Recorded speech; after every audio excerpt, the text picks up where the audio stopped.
Good morning ಎಲ್ಲ ಒಳ್ಳೆ ಮನಸ್ಸುಗಳಿಗೆ. Welcome to daily vlog day 7. ನಾವು ನಿನ್ನೆ ನಿಮಗೆ ತೋರಿಸಿದ್ದೆ, ನಾವು ಚಿಕ್ಕಮಂಗ್ಳೂರಲ್ಲಿ ಸ್ಟೇ ಆಗಿದ್ವಿ. ಸೊ ಇವತ್ತು ಬೆಳಗ್ಗೆ ಎದ್ಬಿಟ್ಟು ಫ್ರೆಶ್ ಆಗಿ ಬ್ಯಾಗೆಲ್ಲ ಪ್ಯಾಕ್ ಮಾಡಿಕೊಂಡು ನಾವು ಸ್ಟೇಗೆ ಬಾಯ್ ಬಾಯ್ ಹೇಳ್ಬಿಟ್ಟು ಫಸ್ಟ್ ಪ್ಲೇಸ್ಗೆ ಹೊರಟಿದ್ದೆ, ಮುಳ್ಳಯ್ಯನಗಿರಿ ಬೆಟ್ಟಕ್ಕೆ. ಆ್ಯಕ್ಚುಲಿ ನಿಮಗೆ ಗೊತ್ತಿರುತ್ತೆ, ಅರ್ಲಿ ಮಾರ್ನಿಂಗ್ ಹೋದರೆ ಅಲ್ಲಿ ಫಾಗ್ ಎಲ್ಲ ಸಖತ್ತಾಗಿರುತ್ತೆ ನೋಡೋಕ್ಕೆ. ಆ ಸ್ಟೆಪ್ಸಿಂದ ನಾವು ನಡ್ಕೊಂಡು ಹೋಗ್ತಾ ಇದ್ದರೆ ಸ್ವರ್ಗದಲ್ಲೇ ಹೋಗ್ತಾ ಇದ್ದೀವೇನೋ ಅನ್ನೋ ಫೀಲ್ ಇರುತ್ತೆ. ಸೊ ನಾವು ಗಾಡಿಲೆಲ್ಲ ಫನ್ ಮಾಡಿಕೊಂಡು ಎಂಜಾಯ್ ಮಾಡಿಕೊಂಡು ನೇಚರ್ ಎಂಜಾಯ್ ಮಾಡಿಕೊಂಡು ಮುಳ್ಳಯ್ಯನಗಿರಿ ರೀಚ್ ಆಗಿಬಿಟ್ವಿ. ಅಲ್ಲಿ ಒಂದು ಲೆವೆಲ್ವರೆಗೂ ಮಾತ್ರ ನಾವು ಕಾರ್ ತೊಗೊಂಡು ಹೋಗ್ಬೋದು.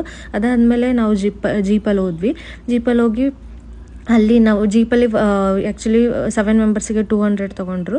ಅದಾದಮೇಲೆ ನಾವು ಅಲ್ಲಿಂದ 300 ಸ್ಟೆಪ್ಸ್ ನಡಿಬೇಕಾಗಿತ್ತು. ಸೊ ನಡ್ಕೊಂಡು ಹೋಗ್ತಾ ಇದ್ವಿ.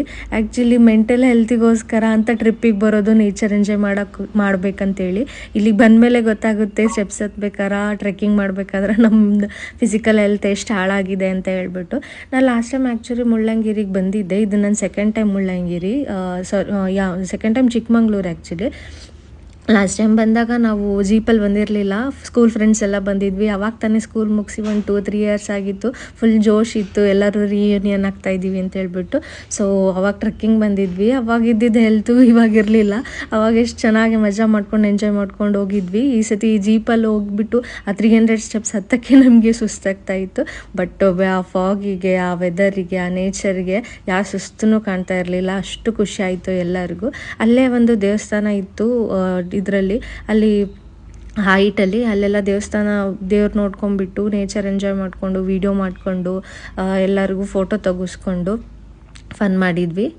ಅದಾದಮೇಲೆ ನಾವು ಯಾರೂ ಟಿಫನ್ ಮಾಡಿ ಬಂದಿರಲಿಲ್ಲ. ಸೊ ಇಳಿದ್ಬಿಟ್ಟು ಸ್ಟೆಪ್ಸಿಂದ ಕೆಳಗೆ ಇಳಿದ್ಬಿಟ್ಟು ಮ್ಯಾಗಿ, ಗೀ ರೈಸ್, ಚುರ್ಮುರಿ ಏನೇನು ಬೇಕೋ ಎಲ್ಲ ತಿಂದ್ಬಿಟ್ಟು ಸ್ವಲ್ಪ ಅಲ್ಲೇ ಟೈಮ್ ಸ್ಪೆಂಡ್ ಮಾಡಿ ಆಮೇಲೆ ನಾವು ಹೋಗಿದ್ದು ಬಾಬಾ ಬುಡನ್ಗಿರಿಗೆ ಹೋಗೋಣ ಅಂತ ಪ್ಲ್ಯಾನ್ ಮಾಡಿದ್ವಿ. ಬಟ್ ಹೋಗ್ತಾ ದಾರಿಲಿ ನಮಗೆ ಜಿಪ್ಲೈನ್ ಕಾಣಿಸ್ತು.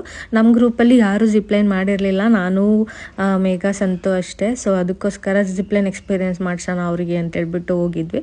ಎಲ್ಲರೂ ಒಬ್ಬೊಬ್ಬರೇ ಜಿಪ್ಲೈನ್ ಮಾಡಿದರು. ನಮ್ಮ ತಮ್ಮ ಅಂತೂ ಫುಲ್ ಎಂಜಾಯ್ ಮಾಡ್ತಿದ್ದೆ, ಯಾಕಂದರೆ ಇದು ಫಸ್ಟ್ ಜಿಪ್ಲೈನ್ ಎಕ್ಸ್ಪೀರಿಯೆನ್ಸ್. ನಾನು ಸಂತು ಮಾಡಲಿಲ್ಲ, ಯಾಕಂದರೆ ನಾವು ಲಾಸ್ಟ್ ಟೈಮ್ ವಯನಾಡಿಗೆ ಹೋದಾಗ ಜಿಪ್ಲೈನ್ ಆಲ್ರೆಡಿ ಮಾಡಿದ್ವಿ. ದಟ್ ಈಸ್ ದ ಲಾಂಗೆಸ್ಟ್ ನಾವು ಮಾಡಿದ್ದು. ಸೊ ಅದಕ್ಕೆ ಈ ಸಲ ನಮ್ಮ ತಮ್ಮ ತಂಗಿರಿಗೆ ಮಾಡ್ಸೋಣ ಅಂತೇಳ್ಬಿಟ್ಟು ಮಾಡಿಸಿದ್ವಿ. ಅದಾದಮೇಲೆ ನಾವು ಹೋಗಿದ್ದು ಬಾಬಾ ಬುಡನ್ಗಿರಿ ಎಲ್ಲ ಮುಗಿಸ್ಕೊಂಡು ನಾವು ಒಂದು ಹತ್ರ ಸ್ಟಾಪ್ ಹಾಕ್ಬಿಟ್ಟು ಊಟ ಮಾಡಿದ್ವಿ. ಸಿರಿ ಕೆಫೆನೂ ನೋಡ್ಕೊಂಡ್ವಿ. ಸಿರಿ ಕೆಫೆ ಆದಮೇಲೆ ನಾವು ಬಾಬಾ ಬುಡನ್ಗಿರಿಗೆ ಅಲ್ಲಿ ಊಟ ಮಾಡಿಬಿಟ್ಟು ರೋಟಿ ಏನೇನು ಬೇಕು ನಮ್ಮ ತಮ್ಮ ಸೌತಲ್ಲಿ ತೊಗೊಂಡಿದ್ದೆ ಎಲ್ಲ ಊಟ ಮಾಡಿಬಿಟ್ಟು ನೆಕ್ಸ್ಟ್ ನಾವು ಒಂದು ಲೇಕ್ ಕಡೆ ಹೋದೆ, ಇರೋಕೆಲೊಲೆ ಲೇಕ್ ಅಂತ ಹೇಳ್ಬಿಟ್ಟು ಅಲ್ಲಿ ಹೋಗಿದ್ವಿ. ಆ್ಯಕ್ಚುಲಿ ಅಲ್ಲಿ ಹೋದಾಗ ನಮಗೆ ಅನ್ನಿಸ್ತು,